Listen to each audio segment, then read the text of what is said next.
जय श्रीमन नारायण। नमस्कार दोस्तों, मेरे चैनल में आपका स्वागत है। आज मैं आप लोगों को मार्गशीर्ष पूर्णिमा या 32वीं पूर्णिमा कब है, शुभ मुहूर्त, पूजा विधि, महत्व, उपाय और कथा ये सब कुछ सुनाऊंगी। इसलिए आप लोग मेरे वीडियो में अंत तक बने रहें, वीडियो को स्किप ना करें। और जो लोग मेरे चैनल पे नए हैं उनसे मेरी विनती है कि चैनल को सब्सक्राइब कर लें और बेल आइकन प्रेस करना ना भूलें। सनातन धर्म में मार्गशीर्ष के महीने को दान, धर्म और भक्ति का माना जाता है। मार्गशीर्ष पूर्णिमा का विशेष महत्व है। मार्गशीर्ष यानी अगहन मास भगवान श्री कृष्ण को बहुत प्रिय है। इसलिए मार्गशीर्ष पूर्णिमा पर भगवान श्री कृष्ण, भगवान विष्णु और माता लक्ष्मी की पूजा बहुत खास मानी जाती है।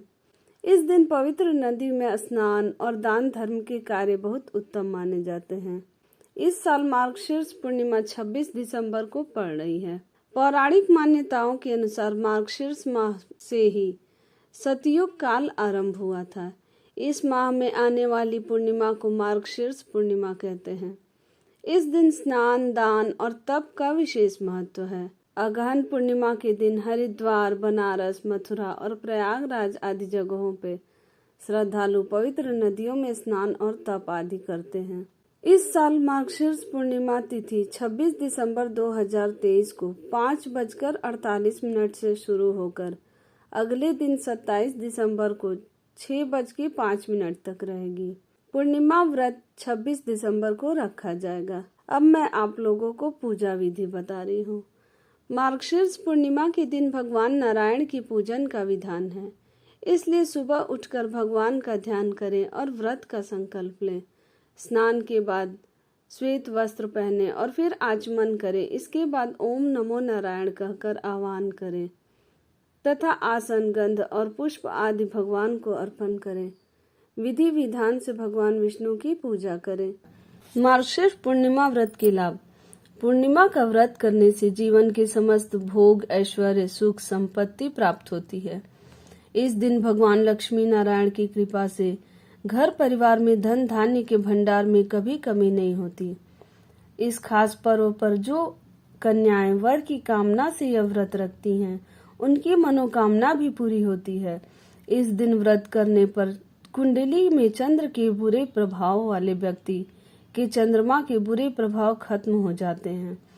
चंद्र की पीड़ा दूर करने के लिए इस दिन चंद्र यंत्र भी स्थापित किया जाता है, जिससे चंद्रमा से जुड़े सारे दोष खत्म हो जाते हैं। मार्गशीर्ष महीना श्री कृष्ण जी का प्रिय महीना है। इसलिए इस दिन श्री कृष्ण की पूजा का भी विशेष महत्व है। इस दिन व्रत रखने से जीवन में आने वाली बाधाएं दूर होती हैं। यह पूर्णिमा माता लक्ष्मी को भी काफी प्रिय है और उनकी पूजा करने से घर में कभी धन की कमी नहीं आती और पूरे जीवन माँ लक्ष्मी की कृपा बनी रहती है। मार्गशीर्ष पूर्णिमा के दिन पीपल के वृक्ष में माँ लक्ष्मी का आगमन होता है। इस दिन सुबह उठकर यदि पीपल के पेड़ पर कुछ मीठा चढ़ाया जाए तो यह भी फलदायी होता है। दाम्पत्य जीवन खुशहाल रहे, इसके लिए इस पूर्णिमा के दिन पति पत्नी यदि चंद्रमा को अर्घ दें तो उनमें सदा प्रेम बना रहता है। पूर्णिमा के दिन माँ लक्ष्मी की प्रतिमा पर 11 कौड़ियाँ चढ़ाकर हल्दी से तिलक किया जाता है। ऐसा करने से माना जाता है कि धन की कभी कमी नहीं होती है। मार्गशीर्ष पूर्णिमा के दिन जो व्यक्ति व्रत करता है और पूजा करता है, उस व्यक्ति को सुख की प्राप्ति होती है। इस दिन भगवान विष्णु की पूजा की जाती है और सुबह उठकर भगवान का ध्यान किया जाता है। इसके बाद व्रत का संकल्प लिया जाता है। संकल्प लेने के पश्चात स्नान करके साफ वस्त्र पहने जाते हैं और ओम नमो नारायण कहकर व्रत का आवाहन किया जाता है। जल में तुलसी के पत्ते डालकर जल को सर पर लगाकर प्रणाम किया जाता है। इसके बाद सूर्य देव को अर्घ देना चाहिए। अर्घ देने के पश्चात सूर्य देव के मंत्रों का जाप करना चाहिए। मंत्र जाप करने के पश्चात सफेद वस्तुओं और जल का दान किया जाता है। पूजा स्थान पर भगवान के सामने फूल, फल आदि चढ़ाए जाते हैं और भगवान की पूजा की जाती है। पूजा स्थान पर वेदी बनाकर हवन के लिए उसमें अग्नि जलाई जाती है। हवन में तिल, घी और बूरा आदि की आहुति दी जाती है। हवन खत्म होने के बाद भगवान का ध्यान किया जाता है और रात को चंद्रमा को अर्घ देने के बाद भगवान की मूर्ति के पास ही सोया जाता है। दूसरे दिन स्नान करने के बाद पूजा करने के पश्चात जरूरतमंद व्यक्ति और ब्राह्मण को भोजन कराया जाता है तथा दक्षिणा देकर व्रत खोला जाता है। मार्गशीर्ष पूर्णिमा के दिन पवित्र नदी में स्नान करने का महत्व है। पूर्णिमा के दिन हरिद्वार, बनारस, मथुरा और प्रयागराज आदि जगहों पर श्रद्धालु पवित्र नदियों में स्नान और तप करते हैं। इस दिन दान देने का खास महत्व है। किसी जरूरतमंद को वस्त्र, भोजन आदि का यथाशक्ति दान करने से इसका 32 गुना अधिक फल प्राप्त होता है। इसलिए इसे 32वीं पूर्णिमा भी कहा जाता है। मार्गशीर्ष माह से यह सतयुग काल आरंभ हुआ था। इस दिन तुलसी की जड़ की मिट्टी से पवित्र नदी, सरोवर या कुंड में स्नान करने से भगवान विष्णु की कृपा मिलती है। मार्गशीर्ष पूर्णिमा के दिन ही अन्नपूर्णा जयंती और दत्तात्रेय जयंती भी मनाई जाती है, जिसे दत्त पूर्णिमा के भी नाम से जाना जाता है।